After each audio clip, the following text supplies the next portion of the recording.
Welcome to the grotto. Welcome to the grotto.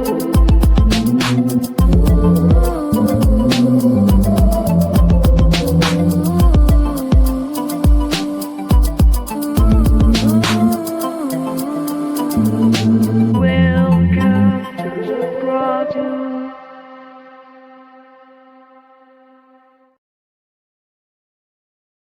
Hello, everybody, and welcome to another episode of Grotto in the Tar Pit. The reason I'm having tonight's episode is for a subject that trips a lot of people up. It's something that I'm at a loss right now. I can't really sway one way or another, and that's the rapture or eschatology. Basically, whether it's a pre-tribulation rapture or whether it's post-trib, pre-wrath, or how exactly the end times happen. Um, if you were around my age, you were raised up in a time where there was big Christian movies like um, Left Behind, and you were kind of indoctrinated to this pre-tribulation rapture, and just about everybody I ran into that was their view. Every preacher had a pre-tribulation rapture mind frame. I've come to find out that there's other things involved in that. There's a theory that was actually concocted by a little girl that was sick, that she had a fever and she was having fever hallucinations, and she was telling her pastor that she had a vision of the end times and that they would all be raptured up before the actual tribulation happened and before anything really got crazy. Which I mean, in the Christian mind, in anybody's mind, who doesn't want there to be some kind of saving grace where we get to not experience all the bad things that God just comes and snatches us away? There is another theory that is actually true, but the reason they're snatched away is because they all get killed. So there's a lot to that subject.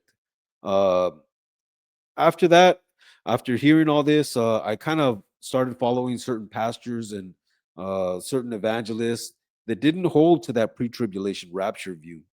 They were more post-trib, pre-wrath, and there was a lot of things that they said that made sense.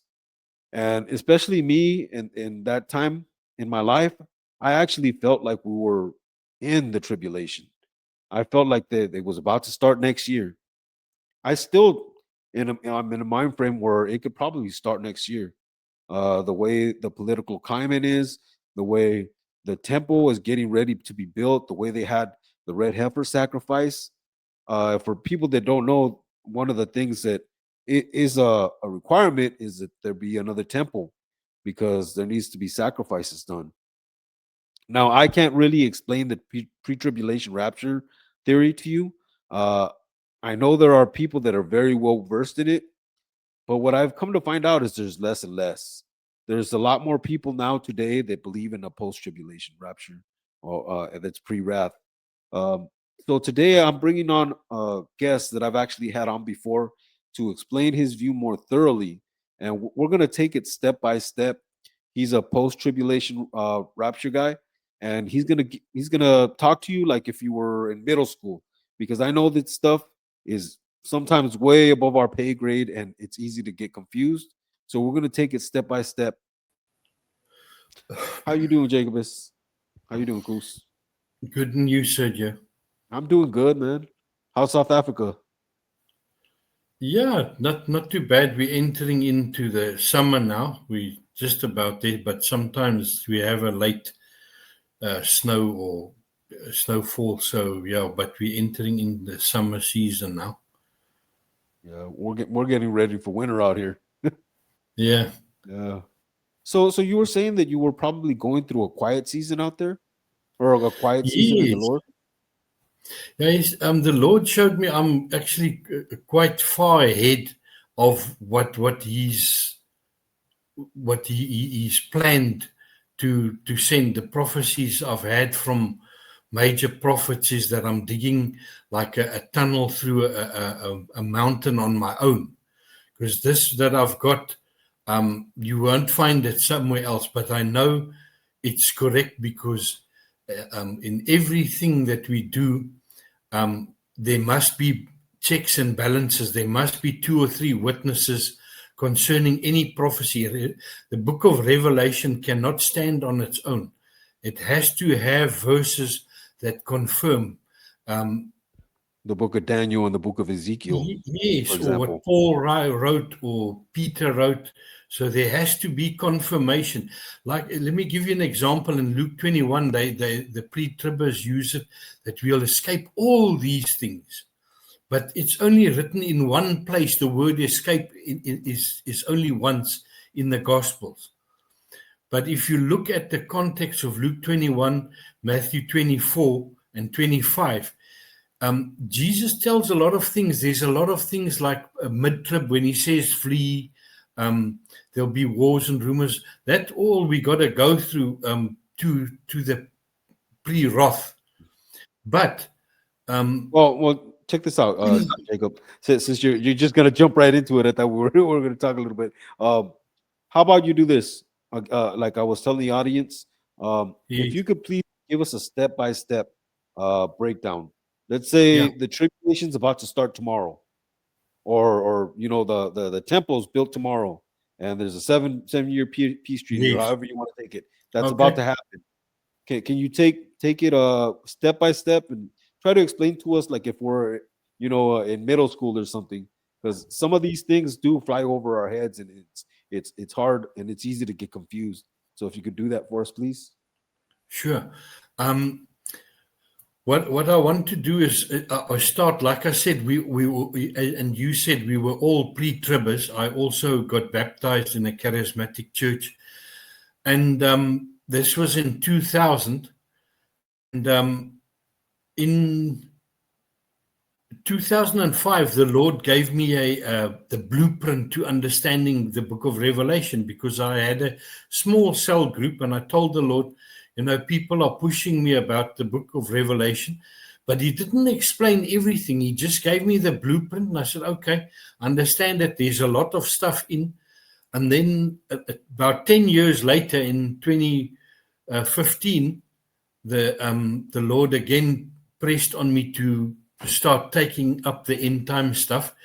And I bought a big door, and I put it on like a stand, like people would when they paint, one of those stands. So I painted it with chalk board, and I put up, because I'm a seeing person. I like to see, and I put up the 7-year period. And as I was, every time then the Lord would come and say, okay, you've done that. Then he would say, okay, but what about this? So I was still a pre-tribber. I just said, okay, here's it, but we're leaving before then. And then one day I was sitting, and the Lord pressed upon me, I must watch TV. So I went and I said, but Lord, where? He says, no, and I came to a program that's called Chopped. It's a cooking program where chefs, professional chefs, come together, and then they give them 4 tests with certain food types and stuff to prepare. And so this one guy, the whole time he used a deconstruction. So he said, yes, they gave him like a sausage, and he said, this is a deconstructed Hungarian sausage, and this is what I made. And then they gave him like a layer cake, and he said, this is a deconstruct. And every time when the word deconstruct was used inside me, the Holy Spirit said, that's it. This whole thing's got to be deconstructed. So then the Lord took me on a path to annihilate all the arguments of the pre-trib rapture view. So I recently went to look at the meaning of what the deconstruct means. I just want to see if my video is. So here's what I put together. Deconstruction is the act of breaking something down into separate parts in order to understand its meaning, especially when this is different from how it's previously understood. This is the word the Lord used many years ago when I was a pre-tribulation rapture Christian, to deconstruct the book of Revelation and put the puzzle pieces together in the correct order, in the right way. It also means the act of breaking something down into its constituent parts to analyze and understand it, often revealing hidden contradictions or a different meaning from the obvious one. A process during which religious believers re-examine and question their beliefs. So once I got the blueprint, then the next step, the Lord, and I had the whole thing together, and the Lord told me, I'm looking at this from the complete wrong angle. To deconstruct also means to see what is not there. So the Lord said to me, now you go and you put together facts that cannot be broken, facts that are there. And the first thing he took me to was Revelation 20, verse 4 to 6.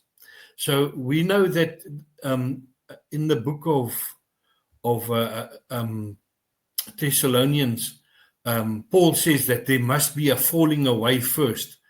But one of the major things in the resurrection, the rapture is only after the first resurrection. So if we look at 1 Thessalonians 4, verse 15 to 17, it says, "For this we declare to you by the word of the Lord, that we who are alive, who are left until the coming of the Lord, will not precede those who have fallen asleep. For the Lord himself shall descend from heaven with a cry of command, the voice of an archangel, and with the sound of a trump of God, and the dead in Christ will rise first. Then we who are alive, who are left will be caught up together with them in the clouds to meet the Lord in the air." So Paul says the one will not be before the other one. So there's prerequisites before there can be a rapture. Yes. Before they call up, certain things have to happen. For example, the building of the temple, that has to be there. The man of lawlessness has to be presented. Yes, he has to be in the temple of God, doing miracles.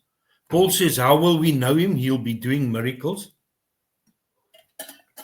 So he stands in the temple of God, saying that he's God.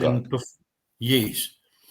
So there has to be a third temple, and then and there must be a falling away first. So if you study further, you'll see the only thing that can make you fall away is taking the mark of the beast. Because if you take the mark, it's not just to buy or sell, it's actually worship. Like Daniel, they bowed down and they worship the image. So it's not just apostasy where people leave the church and people stop believing?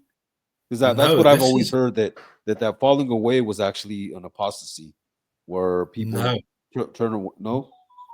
No, apostasy is you actually choosing a side, because this guy says he's God.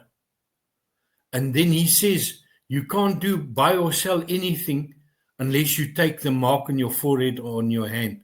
So it's not just take a mark, it's also worship. So you're saying that he's God and you worshiping him as God. And that's a falling away? Yes, because you know that even the 10 Commandments says you shall have no other God before me. That's number one. You shall not bow down, you shall not worship. The reason I'm saying is my view up until now has been that there's going to be a split where people are going to take onto a false religion. And in my point of view, what I've thought up until now is that the Catholic Church and Islam are going to join to be one religion. And basically, we all know, the whore at the end of in Revelation, right? The rides on the beast. 18 years. Yeah. Well, she's an adulteress.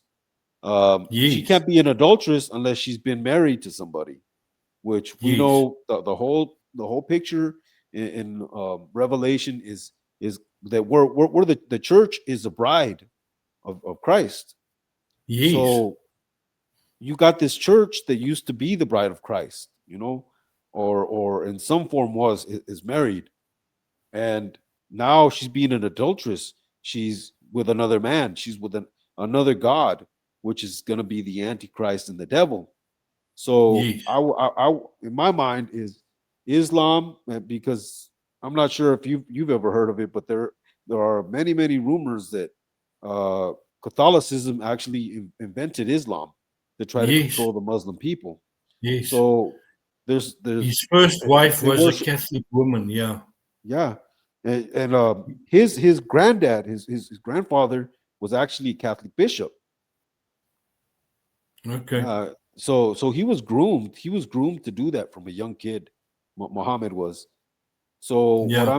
what I'm thinking is there's going to be a reunion, and we already see that the Pope actually let an imam come and say some prayers at the Vatican, Yeah. which is crazy. I'm not sure if anybody really realizes the depth of that. So I would think that the falling, or my thought was that the falling away was people turning to this false religion. Yeah, the other thing that you must note is, looking back, even Yasser Arafat, when he was alive, he went to kiss the Pope's ring. They all of the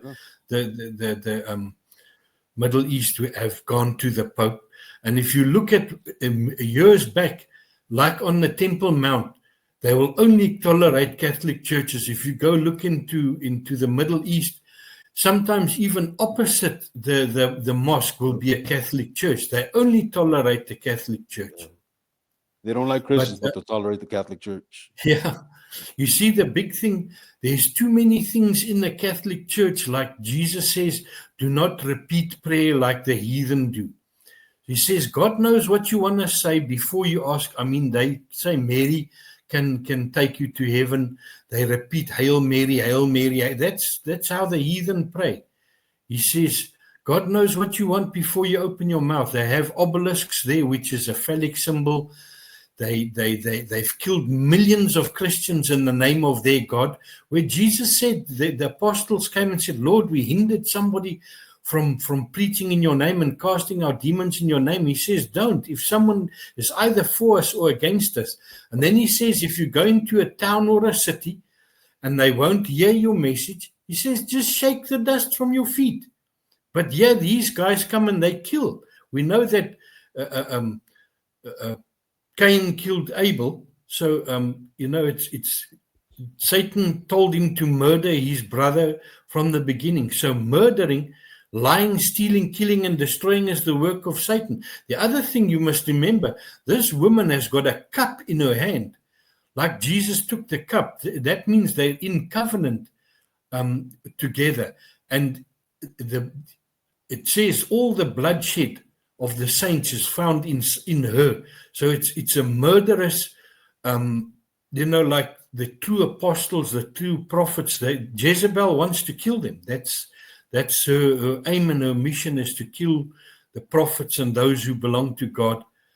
Bring in these false. One thing I've heard is that the people that follow darkness, they call it the cup of iniquity, and that they're waiting for the day that it fills up, because the day that it fills up is the day that all this end of the world stuff happens, and they feel that they can get there faster by the more they sin. So that there's some people that actually they want to bring around the end times, and they do it by sinning more and more. Yeah, but that's what I like. You'll see later on there'll be specific when the Antichrist come, they've all got it wrong. The biggest problem is that as we go into the end times, God prophesied in many books, so it will happen on his timing. This that they push the mark and all that will only happen on the very day when God allows it, because there's certain, even the sixth trumpet is a set day, hour, month, and year. There's not a thing that Jesus can come anytime. He Well, it's even supposed to be says on the in, Day of Trumpets, right? yeah, but it's not a day, it's a year, as I'll explain it. Yeah. The Well, here's another thing that I was always told, or that I've been told, and I've kind of asserted to. Now, there was a whole movement this year about September 23rd, the Day of Trumpets. It was going to yes, be the day. First of all, that probably wasn't even the actual Day of Trumpets. They were yeah, going off the Judeo calendar, the Hillel 2 calendar. That is off. When the Sanhedrin was disbanded, this guy Hillel 2, he mathematically calculated all the days, basically so they would have a calendar to go by while they were in dispersion in diaspora. But that's not how the actual calendar is supposed to be interpreted. Basically, what they do is they have to roast the barley. They roast barley, and well, it has to come in on the first sliver of the new moon. So, and a day or a month can take anywhere from 27 to 29 days, depending on yes. whether it's cloudy or, if it's cloudy and you add an extra day. It could be that day, but if you can't see it. So it's whatever Mm. day that it's proclaimed. But only God can tell you whether it's going to be 28 or 29 days. You see those trumpets also, the one guy said the trumpets all is like 100 trumpets following each other, and that's not biblical. That's why I think next just put on the one diagram, the smaller one first. Okay. Let's get into that, into explain. See, this is how the Lord, in roughly 2005, he gave me a blueprint to understand the 70th week of Daniel. So it's the Joshua 6, verse 3 and 4, where it says they were instructed to march around Jericho for 6 days. They march around once. So we know it's a 7-year period. So each time that they go around Jericho, one seal is broken. This is the first. The second, can you see my arrow there? No, I can't. Okay, anyway. So if you look at the blue there, there's the first, second, third, fourth, fifth, and sixth. Then just above it, I put the 7 seals. I wonder if I could add this mouse or not. I don't think you can. All right. But anyway, we have the 7 seals. So that's once around Jericho. And then at the 7th seal, it says that the 7 angels were called. That's Revelation 8, verse 1. And they were given 7 trumpets. So that's why you'll see the 7 trumpets I've put in the dark blue onto the 7th seal. It's incorporated into the 7 trumpets. So the 7 trumpets is a 1 year. That's the brown part. So each time around, so the 6 seals is 6 years. Each seal broken is 1 year until we get to the 7th seal. Then the angels are given 7 trumpets. So the 7th seal becomes the 7 trumpets. So each time around Jericho, and then it says on Joshua 6, verse 4, then on the 7th day, they must march around 7 times, blowing the trumpets. So each time they go around Jericho, so that's why the 7 trumpets is a 1 year period. So each time they go around Jericho, blowing the trumpets, once is 1 trumpet sounding, the second time around 1 trumpet sounding. So that's the basic blueprint to understand the book of Revelation. So Okay. Can you? I'm not sure how familiar you are with each seal in a trumpet. What's the first seal? What happens in the first seal? the first seal is a white horse, and he goes forth. He doesn't have bows in his hand. It's more like, when He's you a man who conquers with peace. yes, it's a white As far as I flag. understood, yeah. Normally when you use a white flag, it's like surrender, surrender, peace. I come in peace. And from what I heard, he has the bow in his hand, but he's got no Yes. arrows. So the Arrows. military might is there, but he Daniel doesn't says enforce it. He he'll come doesn't in use it. peaceably. Yeah. He'll come in with flatteries and with peaceably. He'll come in. And have the gift of gab. Yes. And there we are some just- people like that. I'm sure our audience has encountered some people that are not real good, not good people, but they're really good at convincing people. They're really good Yes, at getting people to follow them just by the way they It's- it's- speak. wolf in sheep's clothing. Yeah. So what does he do? What does this rider on the white horse do? Let me just get to it there.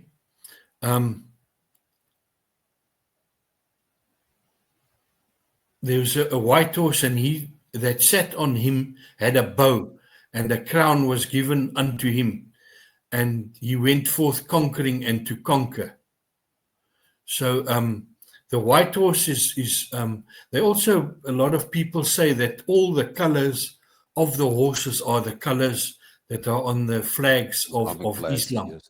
Yes, of the countries in the Middle East.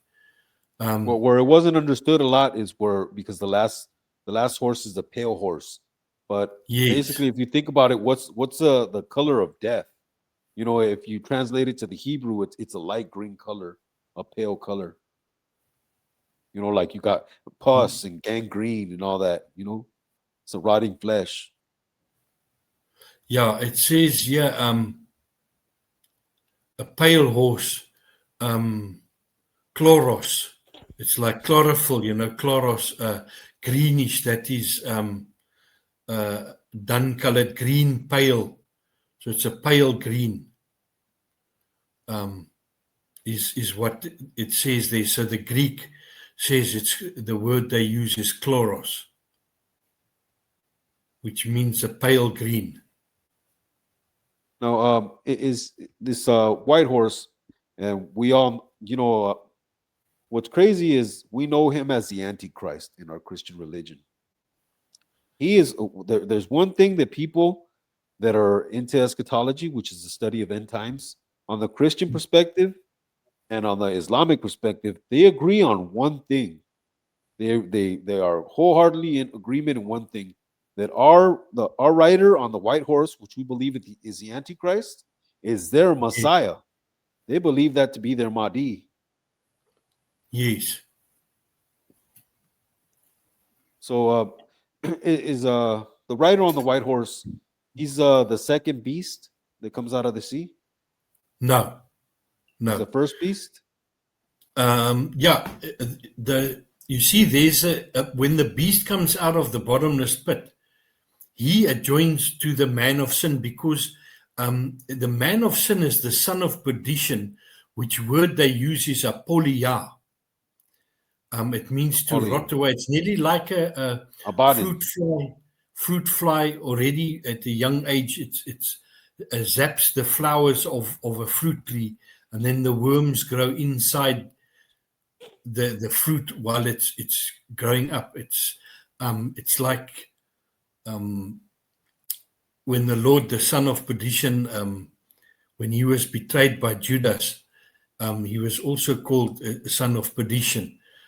So it's a betrayal for money again, because the mark of the beast has to do with money. And he only comes by the second beast when the bottomless pit is opened.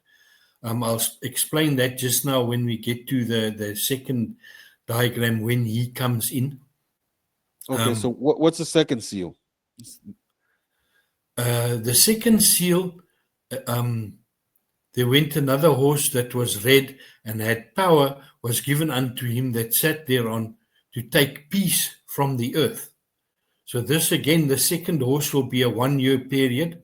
That's why Daniel says the fourth beast, which is Satan, has got the iron teeth, and even the statue of Dad in Daniel chapter 2 comes into play in the end times. There's the gold, the silver, the bronze, and then the iron, and then the feet of iron and clay. So Satan will be the fourth. And then he says this fourth beast, and he says and he subdues 3 kings. So the 3 horses that goes out before him, because in Daniel he repeatedly says, Daniel, it's for the time of the end, it's for the time of the end, it's for the time of the end. So at least 6 times. So he says, and this 4th beast incorporates these 3 The before fourth him. beast or the fourth horseman? Yeah, no, in Daniel it's the 4th king. Empire. Oh, okay. Yeah. So the Lord reuses stuff, so it's going to be like a shortened version of that. That's why the statue is only hit. So when- basically, when- the red horse, that's Yeah. war, right? He's bringing war. Yes, to take peace from the earth. Okay, That so they after the should white kill- horse, once the white horse has been here, right? He establishes probably a one world order, right? He brings peace to the world, and this red horse brings war to it. Yeah, no, I don't think the one world order. I think it will start mid-tribulation. But okay, it's already there. But Satan is still in the heavenlies. That's why Paul says we wrestle not against flesh and blood, but against powers and principalities and rulers of wickedness in the heavenlies. But once he is cast down and cast to the earth, that's when the mid-trib begins. That's when the 4th horse, even Jesus says, when you see what Daniel wrote, when Jerusalem is surrounded, those in Judea flee to the mountains. He says, for there will be great tribulation. So the Lord says that the great tribulation begins mid-trib. Even those killed by the 4th horse, they're given So white before we get gown. there, what's the third horse, or what's the third seal? Is the third horse the third seal? Yes. The second seal is he went to kill one another and was given him a great sword. And when he opened the third seal, behold, a black horse, and he that sat on him had a pair of balances in his hand. So balances, normally you weigh something, and it's got to do with trade. It says here, So it's famine, you it's heard a voice. capitalism. Yes. It says a measure of wheat for a penny and 3 measures of barley for a penny. That's basically a day's wages. See that you not hurt the oil and the wine. So things are going to start to get expensive. Yeah, where people can't You- even you- eat, but they can get Yeah, oil and you- wine. Yes. Wow. And then the 4th seal, the 4th beast, was a pale horse. It's a pale green, and his name that sat on it was Death, and hell followed him. And power was given unto him over a 4th part of the earth to kill with a sword and with hunger and with death and with the beasts of the earth. So this is when Satan is cast out in this timeline. Death and hell follows him. And he kills 1/4 of the earth. And if you look at today, that's nearly 2 billion people. You know, we have nearly 8.2 billion people. So 2 billion people are killed by the 4th horse. That's why, and this confirms what Jesus says. He says, when you see Jerusalem surrounded, flee. Those in Judea flee to the That's just it. mountains. If it's on your roof, just get out and leave. Don't even go back for a coat. Yes, that's Revelation 12 when Michael fights with the devil and he casts him out, and the woman flees to the wilderness. Many people say this Now, is Jesus, but it's not. One thing Jesus, I'm not sure. Jesus never. Yes. Let me just complete it. It says the woman fled to the world. She was about to give birth to a child, and her child was caught up. So Jesus was never caught up as a child. I just think this is like symbolic of Egypt, you know, when they tried to kill the youngsters, the male children, you know, say if you see it's a male, you know, kill him in the while she's giving birth. So it says, and this is proof. If we look at the fifth seal, it's proof that that is when. Before you go to the fifth seal, I was gonna say, have you ever heard about? They believe that when it says that they all should flee from Jerusalem, that there's supposed to be a big earthquake that sets up a crack that lets them run to Petra. Have you ever heard of that? No, I haven't heard of that. Yeah, supposedly that they're gonna flee to Petra. And for those of you guys that don't know, there's actually a city that's called Petra, and it's completely carved into the side of a mountain. Yes, I've seen Petra. Yeah. So you were saying? So this guy, this fourth horse kills a quarter of the earth. And so when he opens the fifth seal, I saw the soul under the altar, because the altar is something that you sacrifice on. So I saw under the altar the souls of them that were slain for the word of God and for the testimony which they held. So they were killed by this. And then they cried with a loud voice, saying, "How long, O Lord, holy and true, do you not judge and avenge our blood on them that dwell upon the earth?" Because remember, they now in heaven under the altar as slain, and saying, those people on the earth, when are you going to avenge our blood?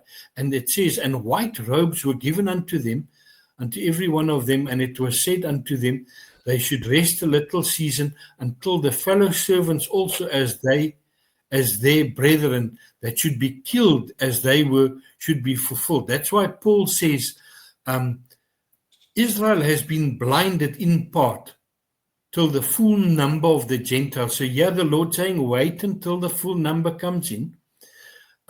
Those killed, says, and then in Israel is re-engrafted. That's another mystery that Paul says that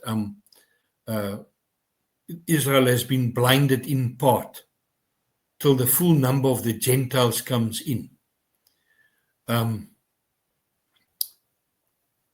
So we're at the fifth seal? Yes. What happens at the fifth seal? The fifth seal is these people are given white robes and told to wait, that the people killed by the fourth horse are told to wait a little while till the full number of those who are to be killed that go to heaven. So Paul says also, he says, when the full number comes in and Israel's grafted back in, then the end comes. That's another mystery as well. And this is in the fifth seal? Yeah, but not all. It's not yet. It starts then till the full number starts to come in. So for you guys that don't know, there's a lot of Jewish people today, Israel, that do not believe that Yeshua is a Messiah. So I guess what Koos is trying to say is that during this time, you're going to have some of them start to believe, right? Yes. So they're going to start to be grafted back in. Remember, when the fourth horse comes, the two witnesses arrive as well. So they are like Moses and Aaron that start bringing plagues in. They go to Jerusalem and they start bringing plagues. So this also, we haven't seen this. So that's another sign. And an interesting thing the Lord taught me. They're supposed to come in the spirit and power of Elijah, right? Yes. Now, I'm not sure if you've heard this either, but there is a theory that that's actually the believers in Jesus. Now, it could be twofold, where it is two actual people, like it is Moses and Enoch, but also that it's also the people of Israel and it's a church, that those are the two witnesses as well.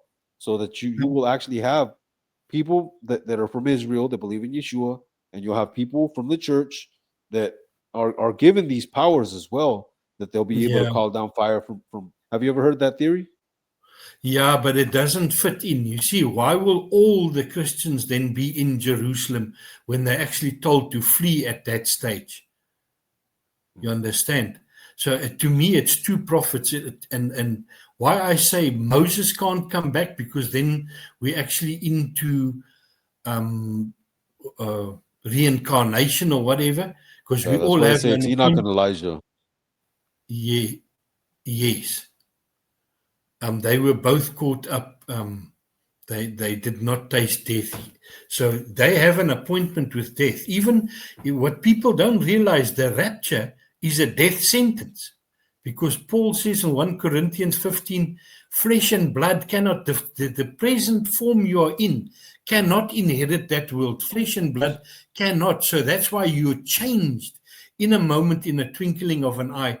So your flesh and blood part, that's why Jesus says at the resurrection, you'll be as the angels, meaning you can't die. In Joel also, that's one of the things that like I was saying earlier, is a lot of people they take this whole rapture thing, but it's actually given in a agricultural type of way. yes, Where yeah, if you're harvesting the wheat, what do you have to do? You have to cut it all down. You're basically killing it all to bring it in. So these people yes. that want to rapture, they want to all die at the same time. He Basically, says it can't be quickened unless it dies first. So he says flesh and blood cannot, and immortal cannot inherit immortality. And a body that can corrupt in the grave cannot inherit incorruption. It must be quickened at the last trumpet. That's why some people believe that if this rapture is pre-tribulation, that it's going to be some kind of nuclear bomb, or it's going to be some kind of disease or something where a lot of people are killed in an instant. Yeah. Or so you were saying, I think we're on the sixth seal. Yeah, so the fifth seal, they told to wait, people who were killed, and they given white robes and told to wait. So when he opened the sixth seal, there was a great earthquake, and the sun became black as sackcloth of hair, and the moon became as blood. So many people, there's another group, they believe in this is now the physical coming of Jesus, because Joel 2 says that there will be a blood moon, and there were four blood. Actually, there was two sets of tetrads, were 4 blood moons, and then I think we've had 2 sets of 3 blood moons. Yeah, and all of them have been landing on Jewish holidays. So a lot of people. That's one of the things that got me thinking we're probably already in the tribulation a few years ago, is because I was seeing all these blood moons. And I remembered that scripture about the moon turning his blood. you see, Joel chapter 2 says the day of the Lord. He says it's a day of darkness and of deep darkness. That's the second coming, because he says these people have an appearance as horses. I say they come in the houses like thieves. That's when Jesus says he comes as a thief. He says even though they fall on the sword, they can't die. Why is that? Because there's only one resurrection to life. And the next one, we'll get to that, is only after the 1,000 years peace. So at the resurrection, Jesus says we'll be as the angels. Now, a spiritual being cannot die. So that's why he says, even though they fall on the sword, they can't die. So that you know what? Here's a theory that's actually been kicked around a lot lately, is the zombie theory. Now, people were thinking, oh, well, maybe there will be zombies, or there's some kind of bacteria or some kind of virus. But what they've actually thought is maybe it's some kind of a fungus. That's the one thing that we have seen, that a fungus will take over an animal. The animal will die, but the fungus will still function inside the carcass, or inside the insect that it takes over. So yeah, no, I had many years ago. I had there was a guy, also a Jewish guy, that knew how to speak Hebrew and all this. I can't remember what was his. And one day I went on there and I said to them, please stop talking nonsense, because he said also it's like, this is like the zombie apocalypse and it's Satan. But the heading here in Joel 2, it says the day of the Lord. And you see, this is when Jesus lands on Mount Zion. Blow the trumpet in Zion. That's a different trumpet to the seventh or the last trumpet. It's two separate, because we'll be in heaven during the 7 bowls of God's wrath. It says it's a day of darkness and gloom, a day of clouds and of thick darkness. It says the morning spread upon the mountains, a great people and strong. There's not ever been the like, neither shall there be more after it, even to the years of many generations. So then it says, a fire devours before them and a flame burn, and it's like the Garden of Eden, and it's burnt like a wilderness, and they have appearances of horses, and a lot of people also say this is when the bottomless pit. But if you go and look at this, it says, and the Lord, I'm just trying to find the place. They shall run to and fro, they shall run upon the wall, they shall climb upon the houses, and shall enter in through the windows like a thief. The earth shall quake before them, heaven shall tremble, the sun and moon will be dark, and the stars will withdraw their shining. Jesus says a similar thing in Matthew 24. And the Lord shall utter his voice before his army, so that destroys. For his camp is very great, for he is strong that executeth his word. For the day of the Lord is great and very terrible. Who can abide by it? So he says, no, it is, no, but that is, Satan is also called Lord. So I said, okay, again, you people preach from, you claim to know the Hebrew. Yeah, it says Yahweh, Jehovah. So how, since when is Satan called Jehovah? He's not.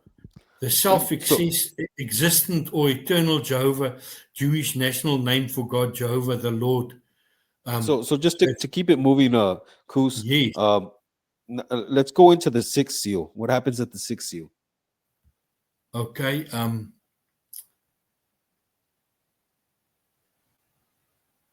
me just get to the, make it bigger.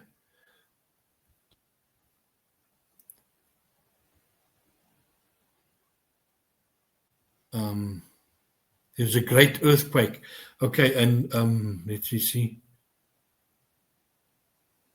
So when he opened the sixth seal, there was a great earthquake, and the sun became black as sackcloth of hair, and the moon became as blood. So Joel also says that there's a blood moon before, not on the day of the Lord, before the great and terrible day. So again, they're not reading correctly. So the blood moon is before.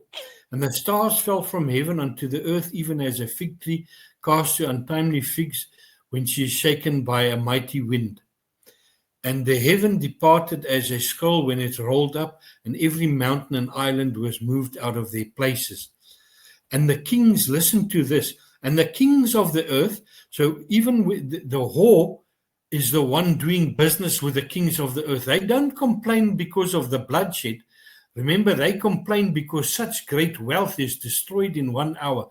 So these kings of the earth and the great men and the rich men, the chief captains and the mighty men, every bondman and every free man hid themselves in the dens and in the rocks. So this is like the bunkers they're building today, the rocks of the mountains.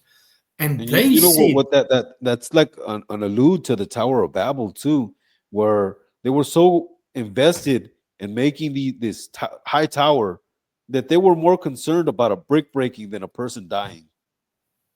Yes. Because the guys in charge don't care. You're just a consumable. So you were saying?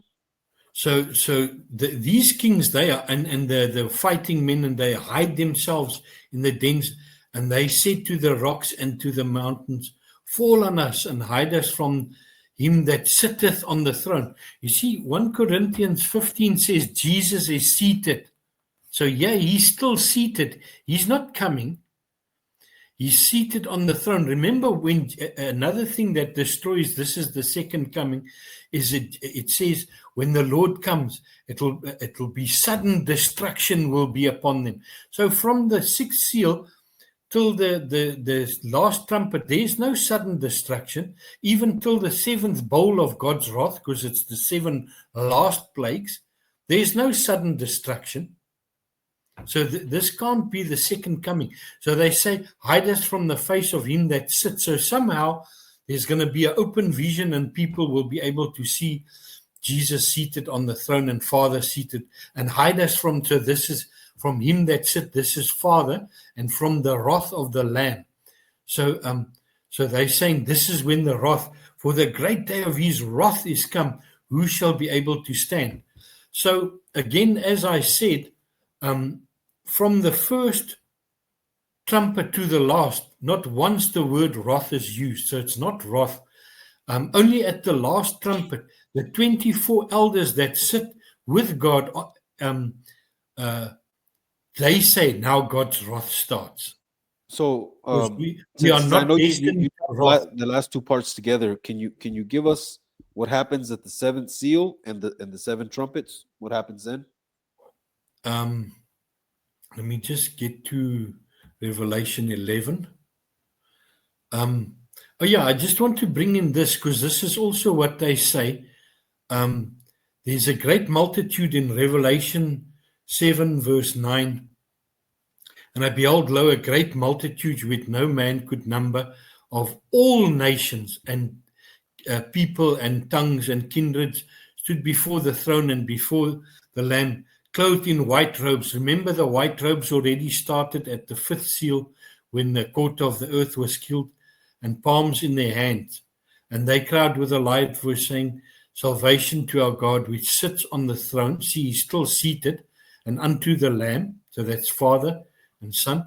And the angels stood around the throne and about the elders and the four beasts. It's saying, and one of the elders, this is verse Revelation 7:13, answered, saying to me, what are these which are arrayed in white robes, and where do they come from? And he said, and I said, this is John said to him, sir, you know. And he said to me, these are they which have come out of the great tribulation and washed their robes in white. Like Jesus said, when you see Jerusalem surrounded, those in Judea flee, then great tribulation will start. So this, again, this verse confirms that when the white robes are dished out, they have come out of the great tribulation. So mid-trib, we've got tribulation, and then great tribulation starts. Jesus says that there'll be tribulation as never before on the earth. So the great tribulation starts at the fourth horse, and even it continues. That's why there's still not the full number has not come in yet. Okay, if we look at Revelation 8 verse 1, I want to confirm what I said previously. So the seventh seal and the golden center, and when he opened the seventh seal, there was silence in heaven for half an hour. And I saw seven angels which stood before God, and unto them were given seven trumpets. So the seventh seal becomes seven trumpets. As I said, in Jericho, the seventh day, they marched around Jericho 7 times, blowing the trumpets. So each time around Jericho is one trumpet being blown. That's why one day is 1 year. So eat all these 7 trumpets, and you'll see, like the fifth trumpet, when the bottomless pit is open, from the fifth trumpet to the seventh is 5 months. So that again also fits into this. So it says, and the 7 angels which had 7 trumpets prepared themselves to sound. The first angel sounded, and there fell hail and fire. Remember, before this, the 144,000 are marked. And now, we are also obviously marked. This is where they if I'm not mistaken, these 144,000, before we move on, because there's a lot of controversy on this subject because of the Jehovah's Witnesses and stuff like that, which they basically used to say that only 144,000 people were making it to heaven, and they were all Jehovah's Witnesses. Since then, now there are more than 144 Jehovah's Witnesses, and they've had to recant that. But if you read there, it's 12,000 from each of the 12 tribes of Israel, right? And they're virgin. Yes, they have. Even their speaking is blameless. It says, and they marked on the forehead. The other thing as well, these people are virgins. I mean, all the Jehovah's, mostly of them have had children. And they always say, but this represents some. They also quoted that they're males, and they preach the gospel. One analogy that I heard is like 144,000 Billy Grahams going across the world or preaching the word. Yeah, no. These will be the tribes that is in the 12,000 from each. And they actually, if you look at Revelation 14, they work with Jesus in the temple. It says they are blameless. There's no guile found in their mouth. Which I don't think any of us. So we'll get to the. Let me just see.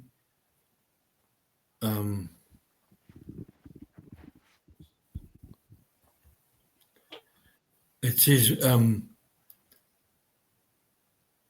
Let me just get. Sorry. 144,000 having the Father's name on their forehead, so they were marked. These are they which have not defiled with women, for they are virgins. These are they which follow the Lamb wherever he goes. These were redeemed from among men, being the first fruit unto God. So remember, everything has first fruits. So the first fruit of the rapture is these 144,000. There was, in their mouths was found no guile, for they are without fault before the throne of God. So that's just to bring more context.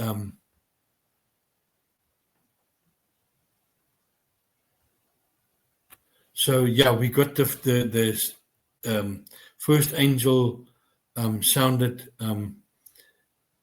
and there was hail and fire mingled with blood, and they were cast upon the earth, and a third of the trees were burnt up, and all the green grass was burnt up. So these, like I said, the 7 trumpets is a 1 year period. The second angel sounded, and there was a great mountain. See, we are marked. This is now nearly like Goshen in Egypt. So he says, when the bottomless pit is open, when the mark of the beast starts, it says, harm only those whom I've not marked. And others say, no, the 144,000 was raptured because you never hear of them. But why would God mark them before the first trumpet? Then when the 5th trumpet blows, he says, oh, these things that come out of the bottomless pit can only harm those who I haven't marked. So they're still on earth. So a great the second angel sounded, and as it were, a great mountain burning with fire, and cast to the sea, and a third part of the sea became as blood. And a third part of the creatures which were in the sea, which had life, died, and a third part of the ships were destroyed. I'm just going to go through the 7 trumpets. The third angel sounded, a great star from heaven is burning as it were a lamp, and it fell on a third part of the rivers and upon the fountains and the waters, and the name of that star was called Wormwood, and a third part became wormwood, and men died, and the waters became because they were made bitter. You see, and another thing, people say that these things interwoven, because he says after the 6th seal, now he gives, when he opened the 7th seal, he gave 7 angels, 7. So they're not interwoven. It's one. If you run a race, you have the guy that came, or you have a 7-course meal. Your first course meal is this, and then you move on and you move on. This is, so he says after this, after this. So each seal is in succession, and the seals was a quarter. You'll see here in the trumpets, it's a third. So it's completely different scenarios and different amounts. Yeah, because there was one train of thought or one view that I heard that the seals and the trumpets were the same thing. That basically it was a retelling of the story with more detail. No, But, no, it's yeah, not. I don't believe that. You'll as see well. you'll see an after this. So who writes a book and then you got to jump to here to there? When you read a story, it starts from a point like, oh, this guy was born young and he died at that, and this is what happened when he was this old. It's a similar thing. So it's a book writing events that precede each other. So yeah, this star made all the waters bitter. And the fourth angel sounded, and the third part of the sun was smitten, and the third part of the moon, and the third part of the stars, and the third part of them was darkened. And the day shone not for a third part, and at the night likewise. So the sun and moon is struck. That's why there's interesting things. Jesus says the seas and waves roaring. So I don't know, with this sun and moon struck, also the planting seasons and things like that will be, messed up. So it says, woe unto and then he says, woe unto the inhabitants of the earth, by reason of the other three voices, the trumpets of the three angels, which are yet to sound. So you see it again, it's one after the other, one after the other. People will do all these things to bring in confusion, and that's the thing. Satan has never changed. Like in the garden, did God really say this? Did God then? So the fifth angel sounded, and I saw a star. This is when, and I'll show to you just now in Scripture. This is when the mark of the beast starts, because this guy now that's in the bottomless pit is released. This is it says, I'll read it just now. They had a king over them, which is the angel of the bottomless pit. It says, and his name is Apollyon. No, perdition is Apollia, and Apollyon is derived from Apollyon. So the son of perdition is Apollia, like Judas was the son of perdition, Apollia. See, that's the falling away, Apollyon, Apollia. Now, is that kind of like a play on words where he's going to be Yes, empowered by indeed. Abaddon? Because Yes, the that's angel it. at the bottom, yeah, Yes. that's the spirit that's pretty much inhabiting him or controlling him. Yes, because when in Revelation 19, we see that this beast, it's a second beast, and the guy that initiated the mark, the beast, and the Antichrist are cast into the lake of fire, which is all those that are in hell at the moment. That's their end destination. At the second resurrection, the books are opened, and if your name's not found in, that's where the Jews who believe in a Messiah or that they're going to be judged according to their works, and those who died during the 1,000 years, the 1,000-year millennial reign. There will be physical people on the earth that were not caught up, that multiply. But we'll explain that later. So he goes to his end destination. Then Revelation 20, so 19 at the end, the son of perdition, the Antichrist, and the second beast are thrown into the lake of fire. Revelation 20. So you're Satan saying is the son of perdition and the Antichrist are not the same person? Yes, the same person. It's the same person. Okay. But the beast that comes out is not, remember, it's a spirit being. Like Satan is a spirit being, he's cast down. So the bottomless pit is open. It's not a being. This beast and the Antichrist work together. Okay. And the false prophet as well, right? Yes, Isn't there yeah, going to it's be the a false same. prophet? You'll see, it says there in Revelation 19, let me just see.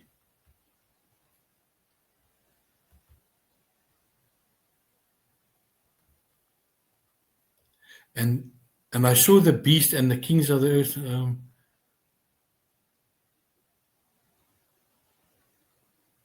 And the beast was taken. This is the second beast. I'll show you why just now. And with him the false prophet that brought the miracles before him, and which had deceived them that received the mark. See, so this false prophet only gets his power when the mark starts. And them that worship the image, and those both were cast alive into the lake, burning with brimstone. That's the end destination. That's and then we see Revelation 20, It says, before you go there, I want to mention one thing. yes, There are a lot of people that believe that false prophet is actually going to be the Pope. That the Pope is going to be endowed with all these powers, and he's already got, the apostasy. He's got all these people following him, and he's going to have all these powers, and people are going to look to him and say, "Hey, are you the one?" And he's gonna say, "No, I'm not the one," and he's gonna point to the Antichrist and say, "That's a Messiah."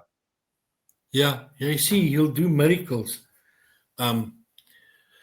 But it says God will send them strong delusions because they refuse to receive the love of the truth. Therefore, God will send them strong delusions that they would believe the lie. So Revelation 19, we see the second beast, because the first beast is the dragon, the beast with the 7 heads and 10 horns. It says, and in Revelation 20, I saw an angel come down from heaven having the key of the bottomless pit with a great chain in his hand. And he laid hold of that dragon, the serpent, so that's Satan, the devil and Satan, and bound him 1,000 years. So here it says the dragon, which is the dragon with the 7 heads and 10 horns, the serpent, the devil, and Satan is one person, and bound him, singular, 1,000 years, and cast him into the bottomless pit. So Satan goes to the bottomless pit, but the second beast goes to the lake of fire.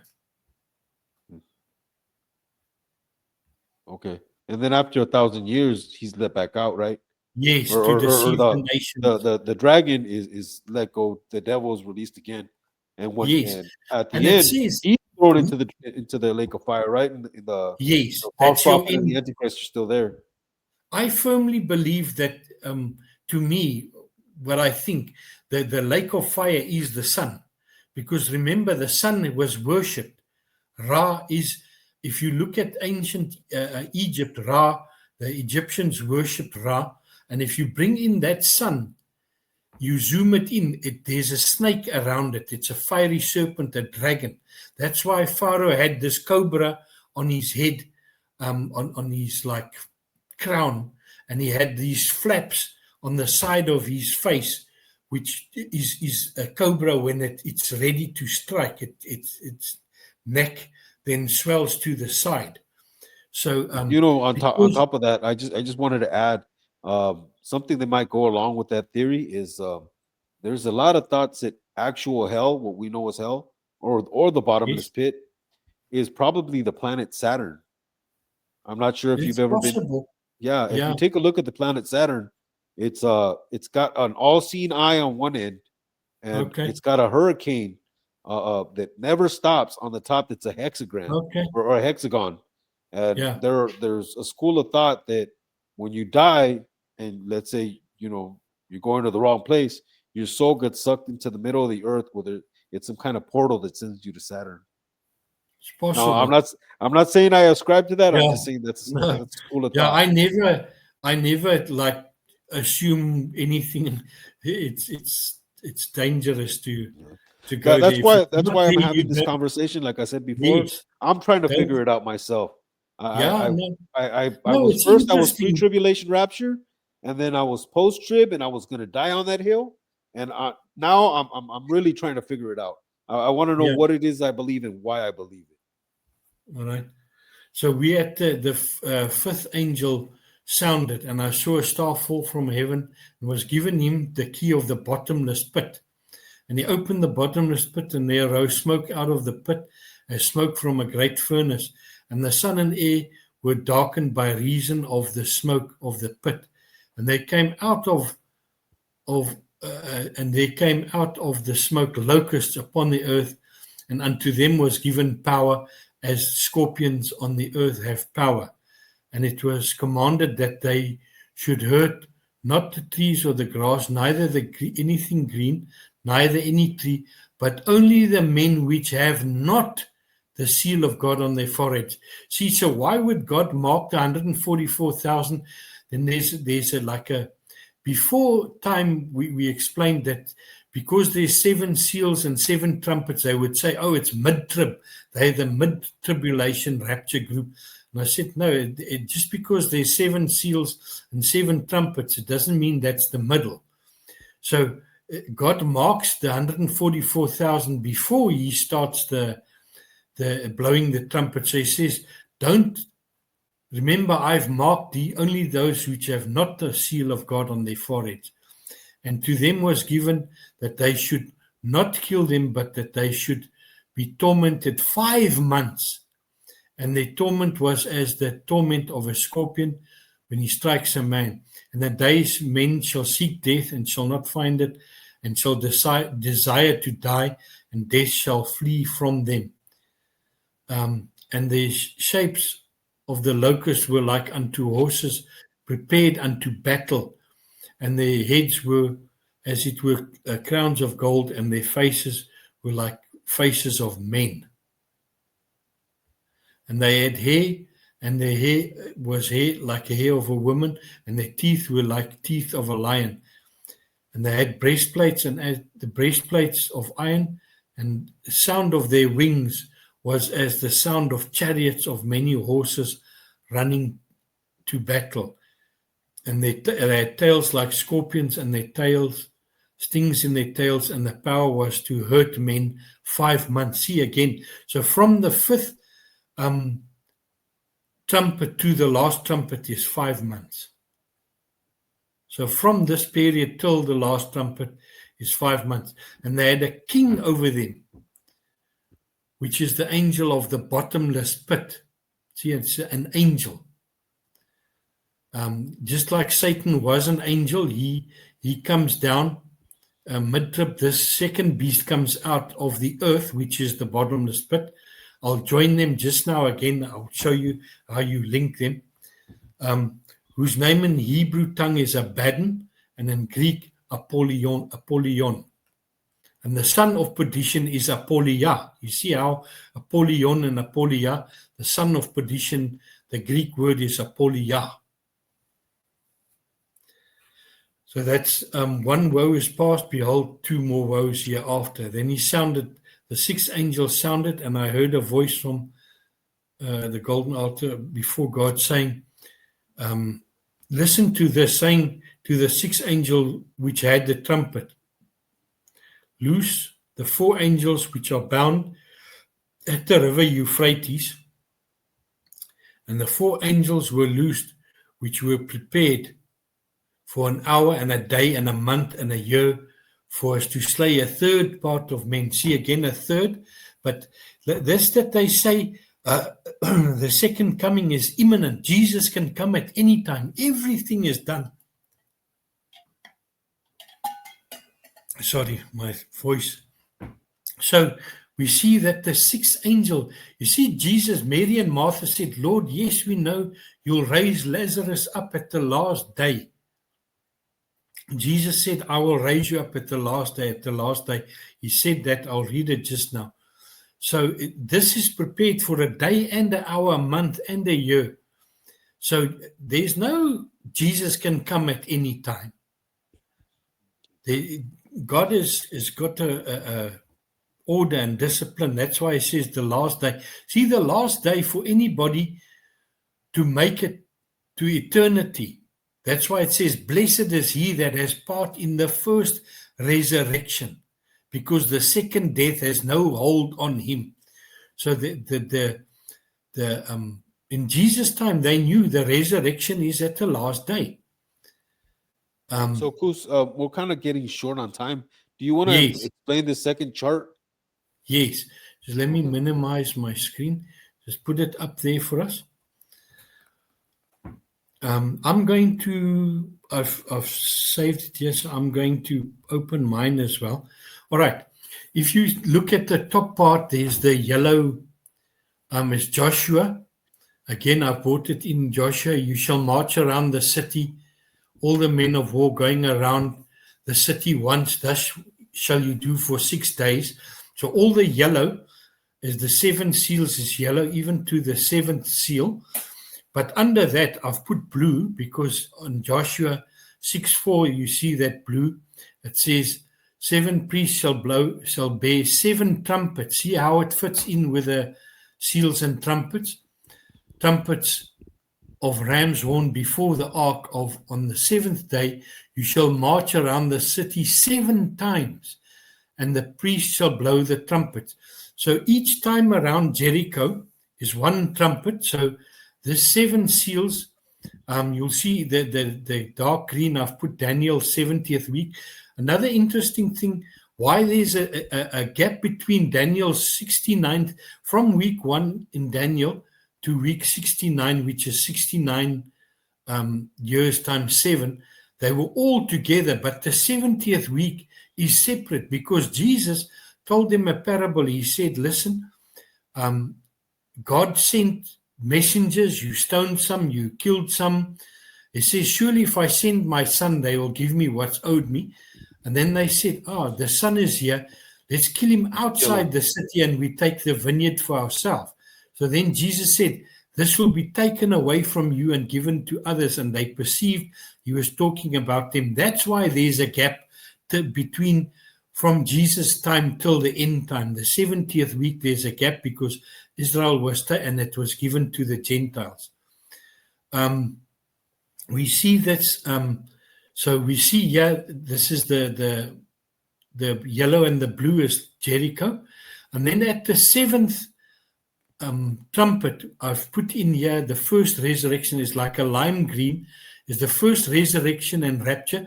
1 Corinthians 15:52 explains, he says, let me tell you a mystery, we shall not all sleep. So the mysteries, and then Revelation 10 verse 6 and 7 says all the mysteries. So even the resurrection of the dead is only completed at the 7th trumpet. So that again disqualifies anything that says, so there must be a last trumpet. The dead will, is only destroyed at the last trumpet. So this also coincides with Revelation 20 verse 4 to 6. So from the you'll see here at the bottom I've got this like light brown color. I've put in mark of the beast 5 months. The wrath is for those, so all this red part is God's wrath. So the wrath is for those who took the mark. So even the 6th seal guys that say that the 6th seal happens, it can't happen because the wrath only starts at the 5th trumpet, because the wrath is for those. And it says in Revelation 9 verse 18 says, the 24 elders say it's time for the dead to be judged. Which dead? It's not all the dead, it's the dead in Christ. So in your chart, in your view of things, the mark of the beast doesn't come on till the last year of the tribulation? No, 5 months. The last 5 months? Okay. Yes. And remember, it continues to the second coming, because in Revelation 14, Jesus, it says he punishes those who have the mark. So it even continues till the second coming. That's why the 5 wise. I know if that's true, that's a relief. At least that gives a little leeway between those first 6 and 7 years where you can find some kind of way to make it. But look, you can still make it if you don't have the mark and you weren't raptured. That's why Revelation 14 says, blessed are those who die in the Lord from henceforth. So remember, when we come with him, we'll be as the angels. So there's people that can die during the 1,000 years. That's why the books are opened. And if your name is in the book of life, then you go to eternity. But when we come with Jesus, we'll be forever with the Lord.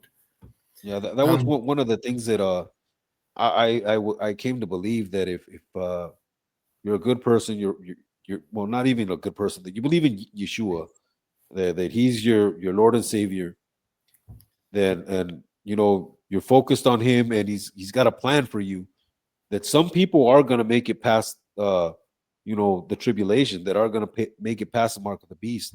They're going to make it into the millennial kingdom, and that their lives will be greatly expanded, because it even says that a man who dies at 100 years old, they're going to weep for him as if he were a child, or as if he were an infant. Yes. Yeah, Yes. so I mean, So you see what to, the to me, people that brought also, me a little bit of hope. Like maybe some of us are gonna make it. Well, whatever no, God's will is. If He wants me to go tomorrow, well, I'll be with Him yes. tomorrow. The But thing is, Jesus is coming to fetch a bride. So not everybody is bride material.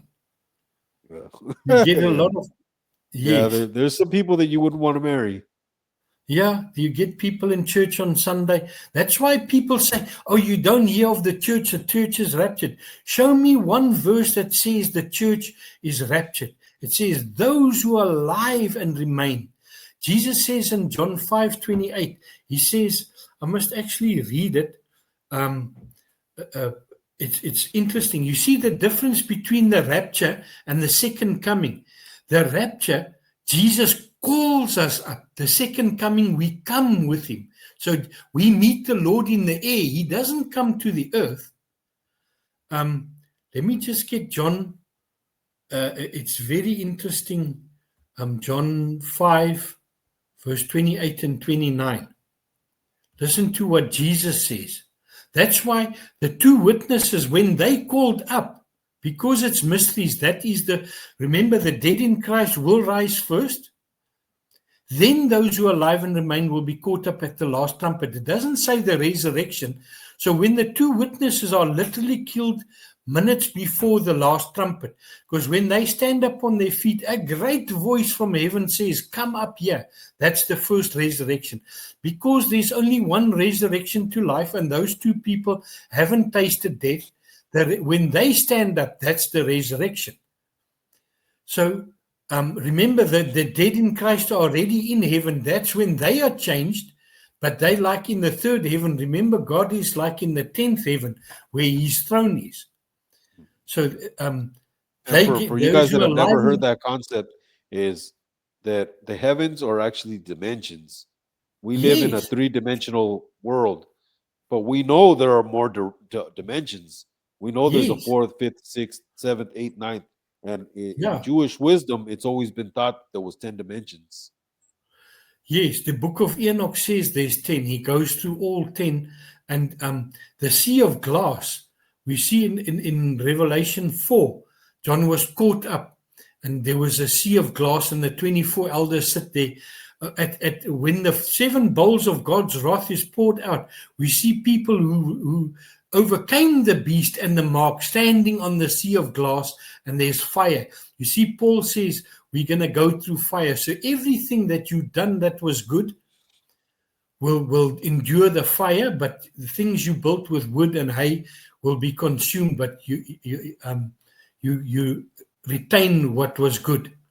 Says Now, Jesus as far as says, the dimensional stuff, I did want to mention one more thing that yes, one thing that might play a big role in the end times, and that is a big factor today that people are very curious about, is UFOs and basically extraterrestrials and stuff like that. And one of the major thoughts is that yes, they are extraterrestrial, but they're not from another planet. They're from another dimension. That's where these things are coming from. These yes, entities, and they're dark. They're dark entities. They're yes, not good. They're not benevolent. They're not trying to help us. Those are no, fallen angels of some sort yes. coming in from another They dimension. seduced the people to kill each other. That's why God destroyed the earth, because they were here. It says every thought and inclination of their minds was evil continuously. Therefore, God said, I will destroy, man. Listen to what Jesus says. Marvel not at this, for an hour is coming in which all that are in their grave shall hear his voice and shall come forth. They that have done good unto the resurrection of life, and they that have done evil unto the resurrection of damnation. So we know there's only one resurrection before the 1,000 years, resurrection to life. The second resurrection is after the 1,000 years, after the Gog-Magog war, when Satan goes again to the four corners of the earth. That's why there'll be people, they'll still be multiplying on the earth, because only us that return with Jesus will not have wives, because we have no expiry date then. We're eternal beings. So he goes and convinces them again to fight against Jesus.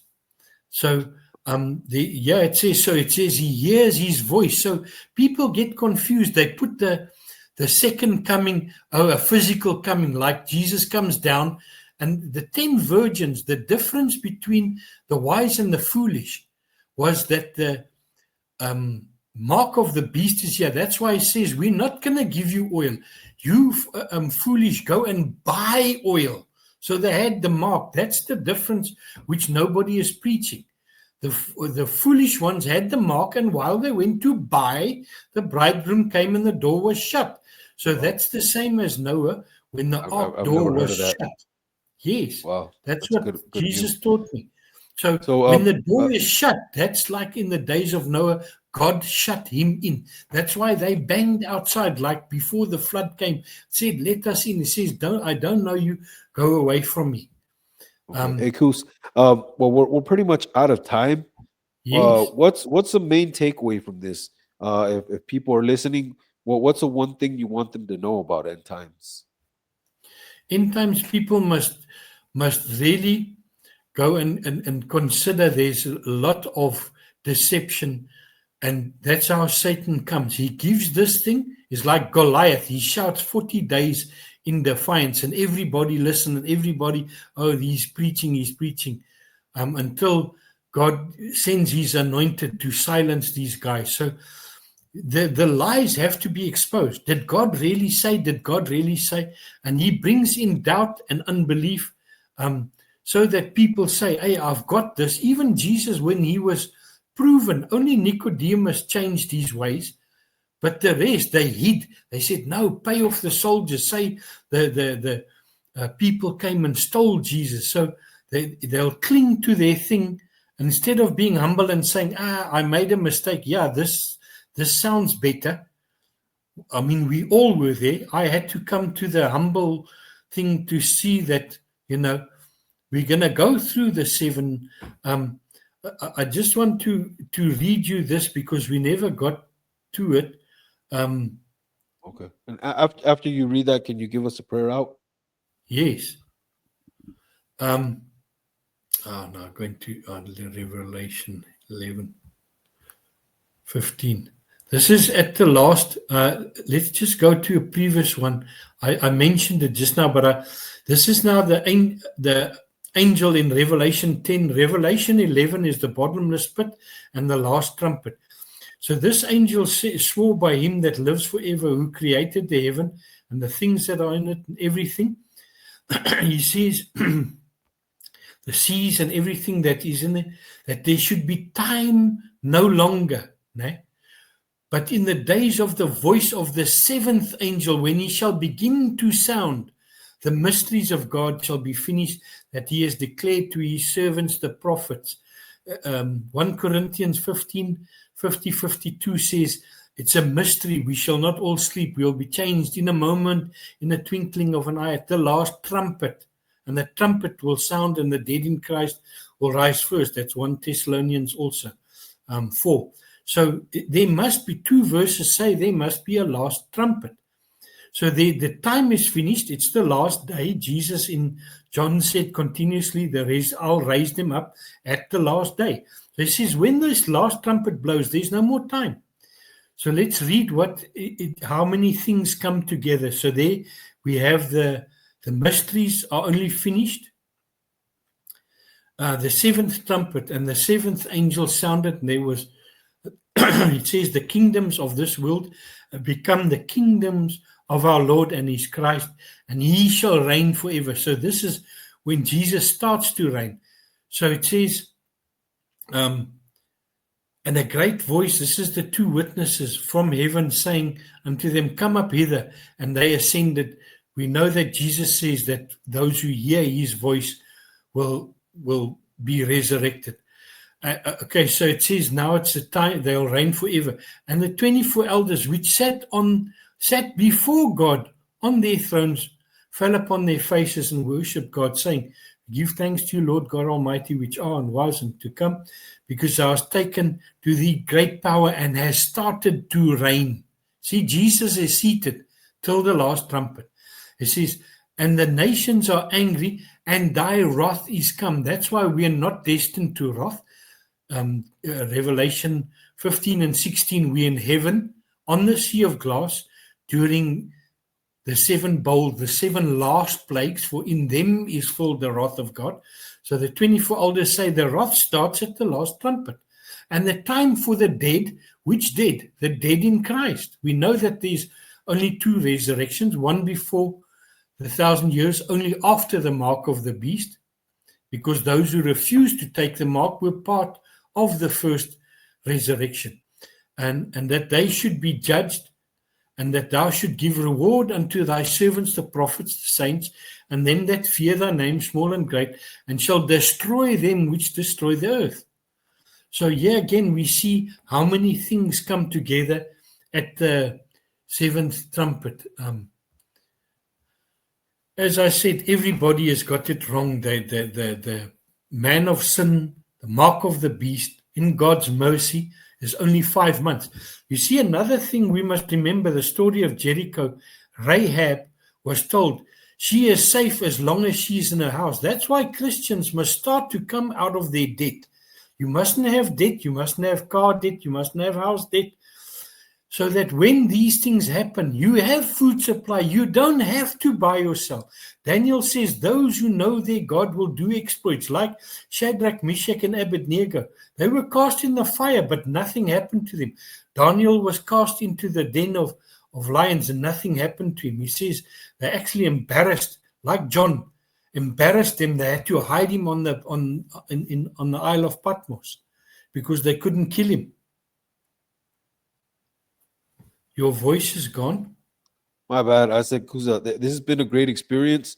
There's no way we can possibly cover this subject completely in just an hour and a half. It's such a big subject that is so important. But our time is about up. If you could please do us a favor and pray us out. Yes. Heavenly Father, we thank you for this wonderful opportunity to share your word. I pray, Father, as you have taught me these things through your word and through the Holy Spirit, that people's eyes will go open, that deception will fall, just like when Paul met the Lord, he had scales on his eyes, and when he received the Holy Spirit, the scales fell off. Father, we pray that deception will be exposed, that these people, some of them are doing it willingly, will be exposed and removed from the pulpits. I pray, Father, your blessing upon us. I pray your favor upon us. I pray that the blood of Jesus over the saints and over your bride, Father. We ask your protection, your favor, and we thank you for this wonderful opportunity to share your word. And I pray that you alone, Lord, will reveal your truth to the saints. In Jesus' name we pray. Amen. In Jesus' name, amen. Thank you so much, Koos. Maybe we can come back some other time and talk about the wrath. All right. Yes, I think they're from the last, from the